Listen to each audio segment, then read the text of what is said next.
Hello everyone and welcome to a new video. MC-Mura here, and in today's video I wanted to talk about Cammy, the Twitterverse, and the general balance philosophy of Street Fighter V. And before I get into this, I just want to catch you up to speed on what's going on.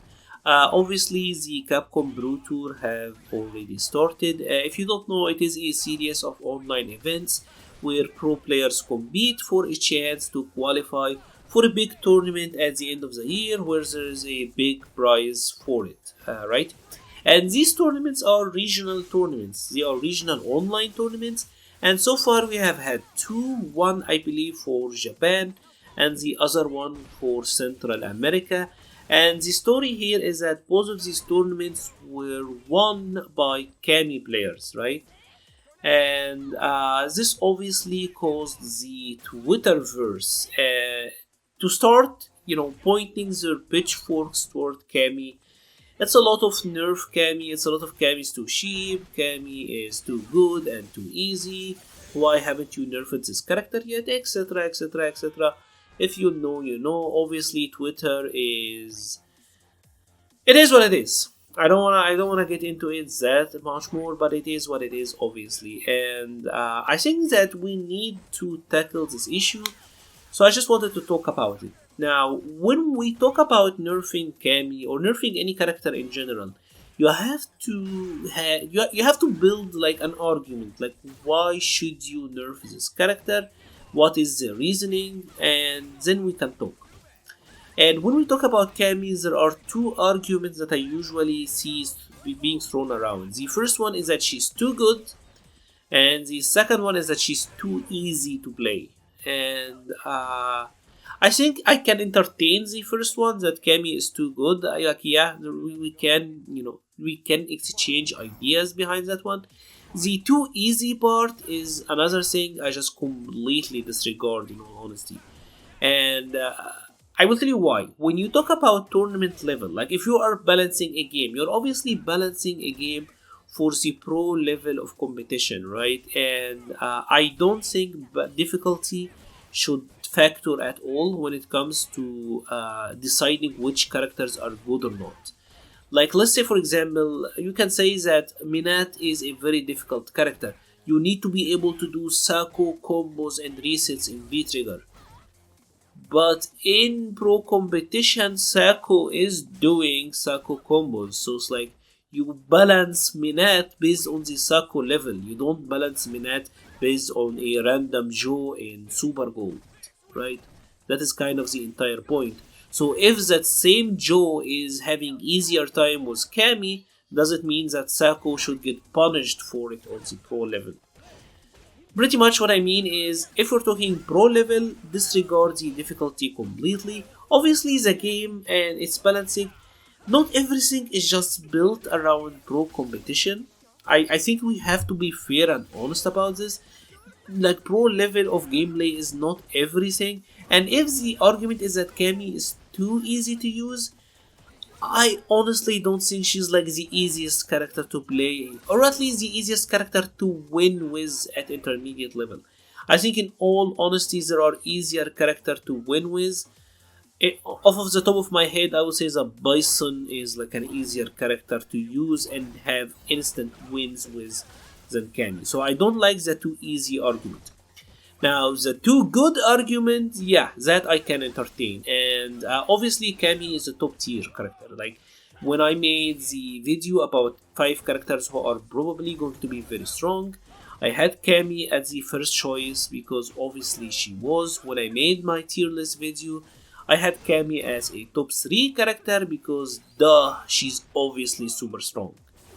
And while I do believe that Cammy is a very good character, I honestly don't think this is a Cammy exclusive issue, especially when it comes to pro competition. Now, in general, if you notice, Street Fighter V, there are 2 ways that a character gets balanced.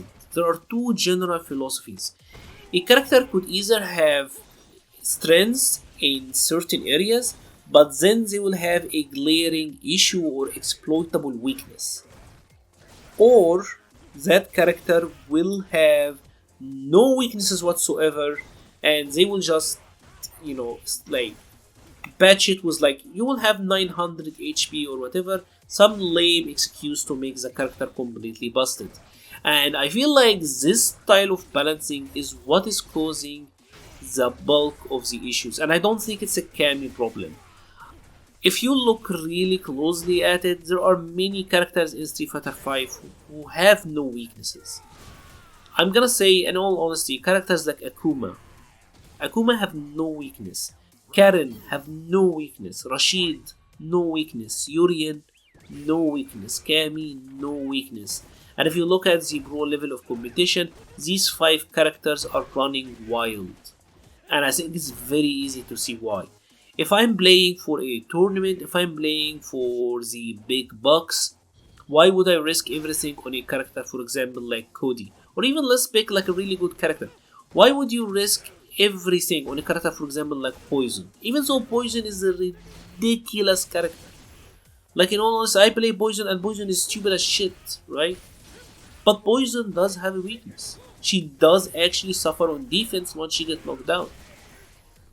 So while Poison is an amazing character, there is a very obvious flaw here, right? And that's why you don't see 10,000 players playing Poison in pro competition, while you see a ton of Rashid, a ton of Akuma, etc, etc, etc. The same for a character like Cody, the same for characters like Sakura. Sakura, again, is a perfectly fine character, right? But Sakura does struggle against zoning. It have to be said. This is a character that have issues. Colleen, again, another very powerful character, but Colleen struggle against zoning. These characters have obvious weaknesses. There are obvious strategies that you can use to play against them. While the 5 characters of Doom, there's nothing really. And I honestly think Cammy is the flavor of the month. Give it a couple of weeks and then they will complain about Akuma, and a couple of weeks and then they will complain about Karen. But honestly, it's not a Karen or Cammy or Rashid, it's just a general balance philosophy. I feel like for the upcoming future for Street Fighter 6 and hopefully for the remainder of the game, please give these characters some weaknesses. It's okay for a character to have issues. Not everyone have to be so perfect.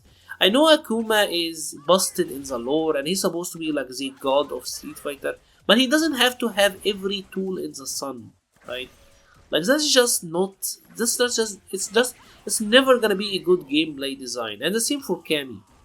She doesn't struggle in the neutral, she doesn't struggle on defense. Have amazing air approach, amazing anti-fireball game, whiff punishes, anti-air, 3-frame on defense, reversals, etc. Same for Karen. So I feel like unless the balance philosophy behind Street Fighter in general change, I don't think that these characters are going anywhere anytime soon. Even if they nerfed Cammy, Karen is there, Rashid is there, Urien is there, it will not even matter. It's just gonna be a flavor of the week, and then the next month another character will take the spot, and obviously the cycle will continue. If you have enjoyed this video, please leave a like or a comment. Let me know what you actually think about this. Maybe you have a varying opinion. I would love to check it out in the comments below. Again, thank you very much for watching and stay safe.